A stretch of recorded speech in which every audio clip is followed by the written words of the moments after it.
Welcome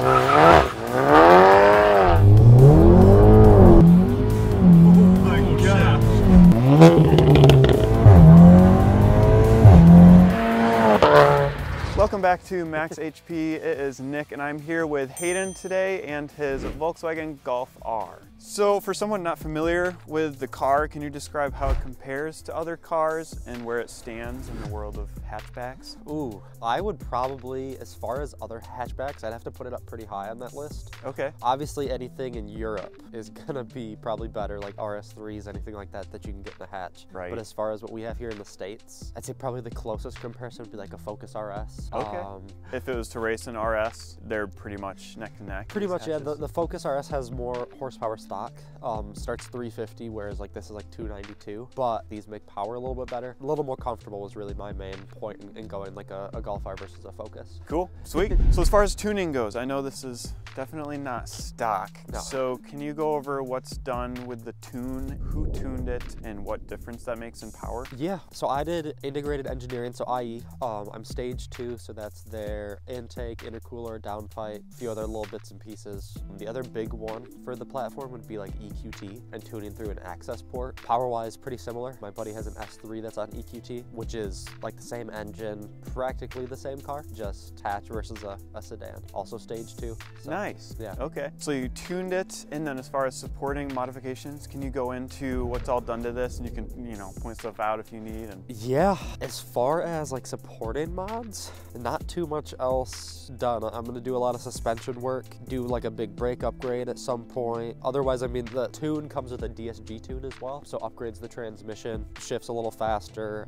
just overall better. But otherwise, I guess wheels and tires make a big difference. I run Pilot Sport 4s in the summer. Rotiforms are a little heavier, but they work and they'll clear my my big brake kit that I plan to run. So yeah. Nice, and they look good. And for today's drive, you don't have your summer tires on. No. So these are like semi-winter tires. What are we Yeah, running? so they're considered like a performance winner. So they're Michelin Pilot Alpine 5. So it's a cold rubber that does a little bit better when there's like nothing on the roads. Gotcha. Which is kind of perfect for the winter that we had. Yeah, that's cool. All right, so I heard this car off camera and it sounds insane. So what are we running for an exhaust on it? Yeah, so we've got the downpipe, which is IE downpipe, and then it's just an APR valves catback the rest of the way. Okay. So it has a resonator, but valves open, closed, yeah. Yeah, and you chose that and you put it on there? You didn't buy it that way? Yeah, so I like the ability to take it on the freeway and close the valves, still have it reasonable. These cars are kind of known to drone around like that 28 to 3400 mark. So I've noticed a lot less with this. It's got a Helmholtz resonator that seems to help a lot more with that. Yeah, as far as like a daily driver, just makes it easy if I want it to be a little more quiet, have a conversation with someone.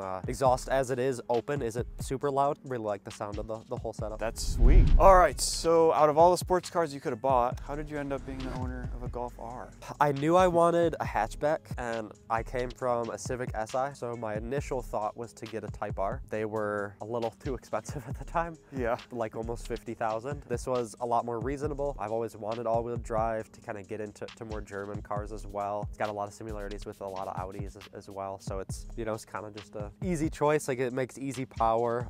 Again, all-wheel drive is a huge thing. I love the blue color, and it's just comfy. Like, I love the interior of it, the technology that it's got there. Like, the seats kind of hold you in well without being too firm, and yeah. And you daily it, right? Oh yeah. So it's perfect for all year round. Yep. So it's got the all-wheel drive. Can you actually talk about the all-wheel drive, how that works? Yeah, so it's a Haldex system, so it's got more front-wheel drive bias. Basically, if the tires were to slip, the system's just gonna automatically send power to the rear. Okay. It sends up to 50%, I believe, but it's as soon as it notices any slip. So it's technically front-wheel drive, just like daily driving it. Kind of the second you start to rip it, take it through some more corners, it'll kick in sometimes. That's sweet. Okay, so as this car sits, it's not quite stock. How much is someone gonna have to pay to get this car right here? I bought it completely stock with a little under 90,000 miles for about 24. Okay. Cars have kind of dropped quite a bit since then. If I was to sell this, anywhere from probably 18 to 20, maybe. Okay. But it really depends on mileage and stuff like that. That's really, really cheap for the performance you get. It's not bad. That's pretty crazy. I'd like to say that I could sell it for 24, but I don't think I'd be able to.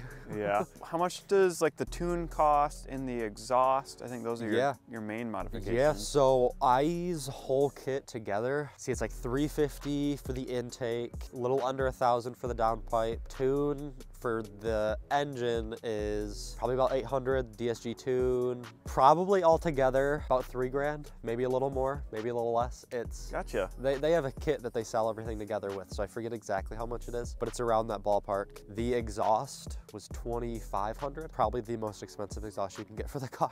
Oh my gosh, you had to have it. I did.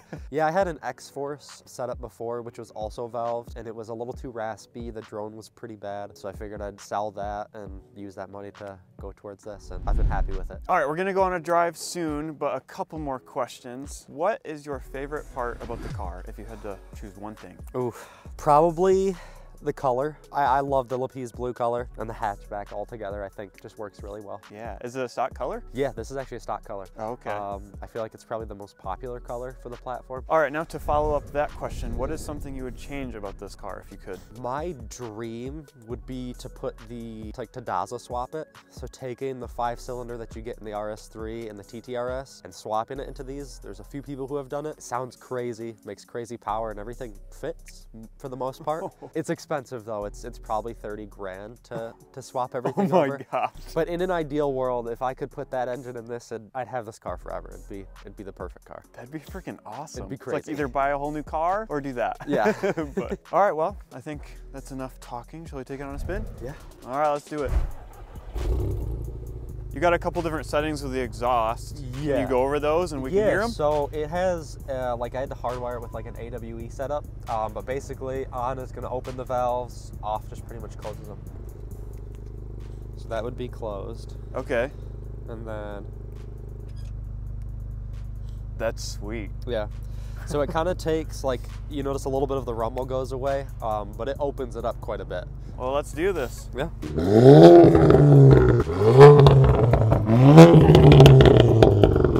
This will be fun. Yeah. I'm excited.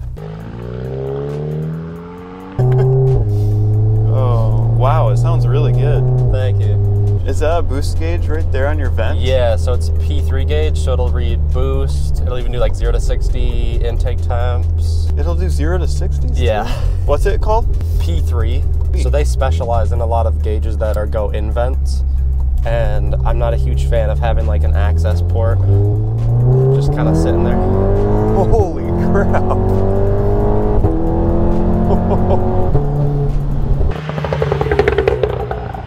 That thing packs a punch. It's nice, like it just handles high speed really well. Like you can go 80 and just be comfortable the entire time. Like, oh yeah. What's the fastest you've ever gotten it to? It's top speed. Ooh, like maybe 140, 130-ish. Like, yeah. I think from what I've seen on like Facebook groups is like top speed's like somewhere like 160. Somewhere in there maybe.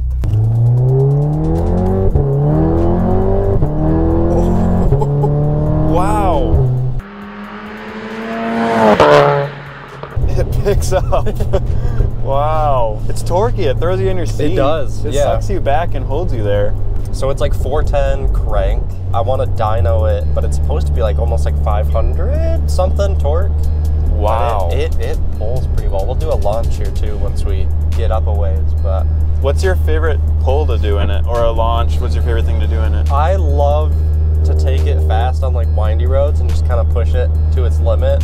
Okay. Launching it is a blast just because like the all-wheel drive like just kind of grips and kind of goes. Yeah, I can tell. It's also just like, it's to the perfect point where like I'm on my way to work, I'm on my way home from work, and I decide, you know, let's give it a little bit of a push, and it's like it's pretty much there when I need it. So yeah, that's awesome. Whoa. Oh man! Wow.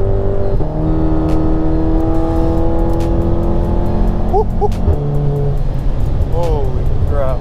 It just keeps pulling too. It really does. Handles corners good. I mean, that wasn't much of a corner, but it just sticks to the road. It sticks pretty well. I still want it to feel a little bit better. The body rolls quite a bit. I noticed that a lot.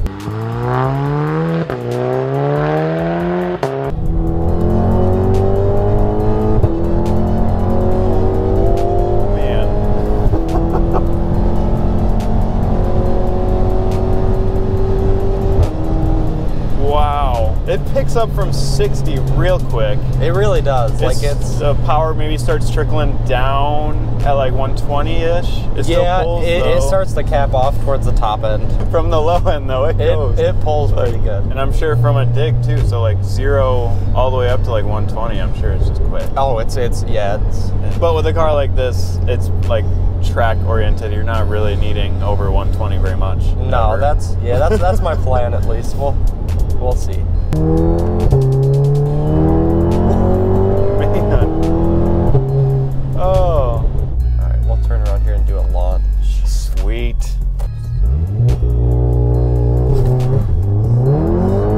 Oh my gosh. Holy crap. Sheesh.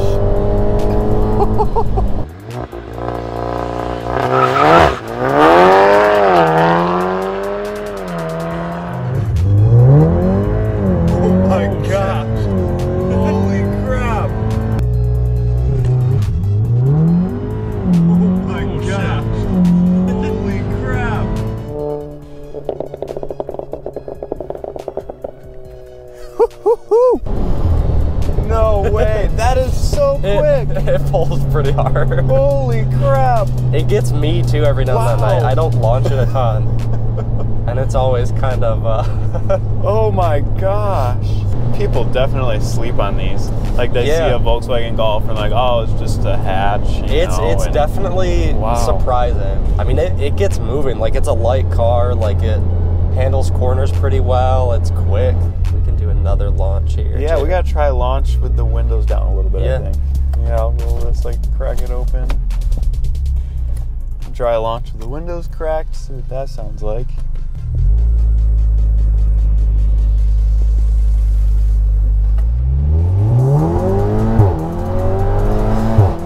Oh my gosh.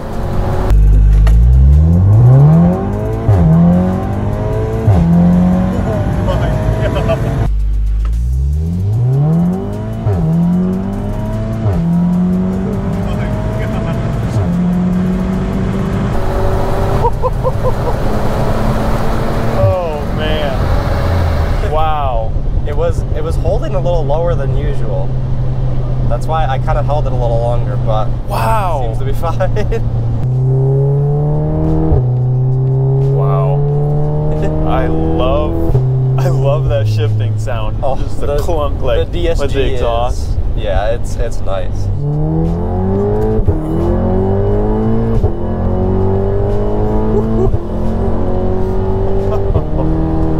Oh my gosh. Yeah, it really just doesn't ever get old. We'll do one last one.